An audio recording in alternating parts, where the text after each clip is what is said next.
para a Europa. Antes se reuniu com ministros para discutir as principais pautas desses próximos dias. No centro das atenções do governo permanece também um impasse envolvendo o União Brasil. Repórter André Anelli acompanhou toda a movimentação e traz agora os detalhes para a gente. Alexandre Padilha se reuniu com Lula aqui no Palácio da Alvorada horas antes de embarcar para a Europa. A pauta do encontro foi a articulação política. Padilha disse que em nenhum momento foi pedido pelo grupo de Arthur Lira, presidente da Câmara dos Deputados, o controle do Ministério da Saúde. Quero ser justo com o presidente Arthur Lira, tanto para mim quanto ao presidente Lula. Em nenhum momento o presidente Arthur Lira reivindicou qualquer ministério, ocupar qualquer ministério do governo. Temos que ser justos em relação a isso. Em outro momento, ainda após a reunião com Lula, Padilha negou que o Ministério da Saúde deve passar por uma reforma ministerial. Segundo o ministro das Relações Exteriores, a saída de Nízia Trindade da pasta nunca chegou a ser discutida porque o ministério estaria de fora da distribuição aos partidos da base de apoio. Também queremos posicionar claramente também que o presidente Lula, em nenhum momento, desde a montagem do seu governo, desde a escolha dos ministros e ministras, colocou o Ministério da Saúde como cota partidária de qualquer partido. E apesar de negar as mudanças no Ministério da Saúde, Padilha confirmou que continuam as negociações com a União Brasil para a saída da ministra do Turismo, Daniela Carneiro. O deputado federal Celso Sabino já é dado como certo como novo ministro, já que foi indicado pelo União Brasil, que é considerado o dono da vaga. Essa mudança deve ocorrer logo depois do retorno da viagem à Europa, que Lula iniciou nesta segunda-feira. O primeiro destino do presidente da República será a Itália. Entre os compromissos estão uma reunião com o presidente Sérgio Mattarella e um encontro com o Papa Francisco. Na quinta e na sexta-feira, Lula fica na França, onde vai conversar com o presidente Emmanuel Macron. Durante uma live realizada nesta segunda-feira mais cedo, Lula disse que deve voltar a cobrar que o acordo entre União Europeia e Mercosul não tenha sanções em caso de descumprimento de medidas, principalmente ligadas ao meio ambiente, como por exemplo, o fim do desmatamento. Vou almoçar com o Macron e eu quero discutir com o Macron a questão do parlamento francês que aprovou o endurecimento do acordo Mercosul-União Europeia. Ou seja, a União Europeia não pode tentar ameaçar o Mercosul de punir se o Mercosul não cumprir isso ou aquilo. Olha, se nós estamos parceiros estratégicos, você não tem que fazer ameaça, você precisa ajudar. Essa cobrança já havia sido feita nos últimos dias, quando a presidente do Conselho Europeu, Ursula von der Leyen, esteve aqui em Brasília. O bloco econômico ignorou, pelo menos por enquanto, o apelo de Lula em relação à existência dessas sanções. Diogo Schelp, muitos assuntos para serem resolvidos aqui no Brasil, mas faz sentido essa viagem agora de Lula para Roma e depois para a França? Aliás, a gente ouviu aí no destaque da reportagem Lula dizendo que pretende questionar Macron sobre algumas ameaças que a União Europeia faz ao Mercosul, Faz sentido sim, Adriana. Obviamente que Lula já é o presidente que, mesmo comparado com os primeiros mandatos dele, mais viajou em início de mandato. Algumas viagens talvez não tão necessárias, mas essa sim é muito importante. No caso da reunião com Macron, o Lula tem de fato esse desafio, junto com a diplomacia brasileira, de desatar esse nó que ainda está impedindo a concretização do acordo União Europeia-Mercosul. É um acordo que interessa muito ao Brasil. A União Europeia é um grande mercado e, obviamente, que é muito interessante para o Brasil aumentar a sua conexão com o mundo, aumentar as suas relações comerciais com o mundo, abrir mercados para os produtos brasileiros.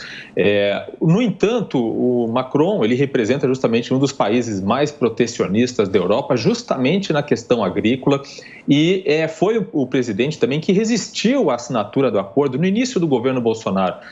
Apenas com uma pressão ali da Angela Merkel, então chanceler alemã, é que ele acabou concordando com isso. Então, o parlamento francês já deu aí uma sinalização recentemente de que não está satisfeito, não gostaria de ratificar esse acordo. E Lula tem razão, a diplomacia brasileira tem razão de que não é possível ter sanções embutidas nesse acordo caso as questões ambientais, por exemplo, não sejam cumpridas. É preciso ter uma relação de confiança. Obviamente é possível ter um sistema de rastreabilidade para saber se os produtos agrícolas que vêm do Brasil vêm ou não de áreas desmatadas. Isso é possível fazer, há inclusive tecnologia para isso, mas não se pode já embutir aí a possibilidade de sanções caso isso não ocorra.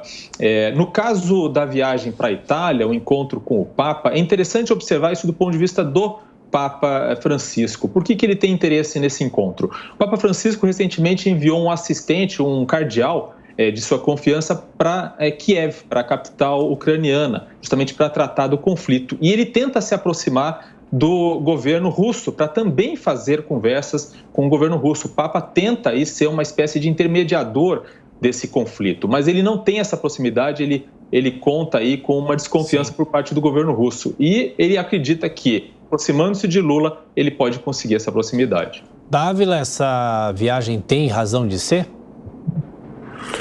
Olha, Tiago, lógico que não tem, porque o governo não tem o que apresentar. Por exemplo, o Lula vai sentar com o Papa para conversar sobre a Ucrânia. O que ele vai oferecer? Para tomar cerveja no botequim, como ele falou, para tentar resolver a questão? Qual é a atitude concreta que o Brasil tem a oferecer? Ele mudou de opinião? Maravilha, então ele precisa apresentar alguma coisa concreta. E a mesma coisa com o Macron. É lógico que a França é inimigo desse acordo do Mercosul com a Comunidade Europeia, porque por causa do protecionismo agrícola francês. Então o que Lula teria que chegar lá? Tem que dar um checkmate nessa história para tirar o bode da sala.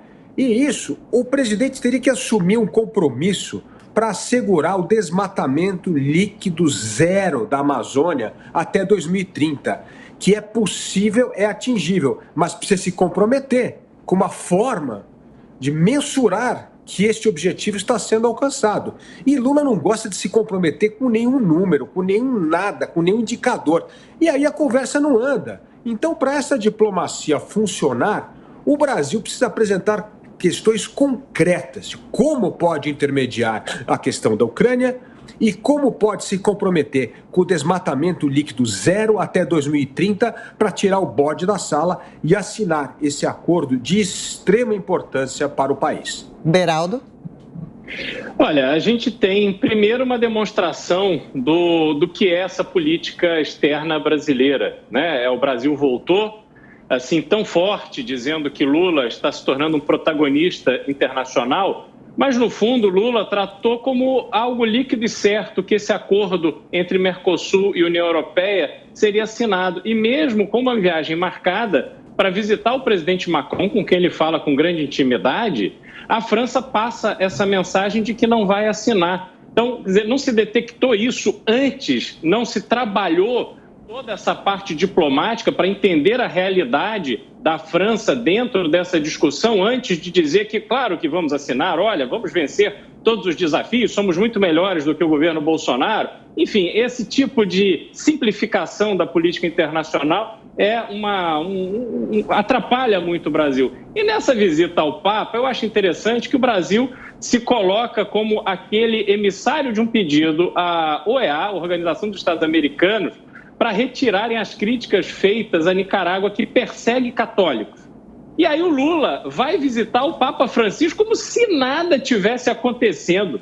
O Papa Francisco, que já emitiu mensagens de apoio a Dilma, a Lula, chamou o impeachment da Dilma de golpe, enfim, fica se metendo na questão política ao invés de cuidar somente daquela sua missão, que é dentro da Igreja Católica. E Lula vai lá, não para fazer qualquer tipo de gesto, ele vai lá para tentar o apoio do Papa Francisco nessa sua campanha maluca de tentar ser indicado para o Prêmio Nobel da Paz. Quer dizer, é o Lula perdendo tempo e gastando o nosso dinheiro. Esse é o resumo dessa viagem.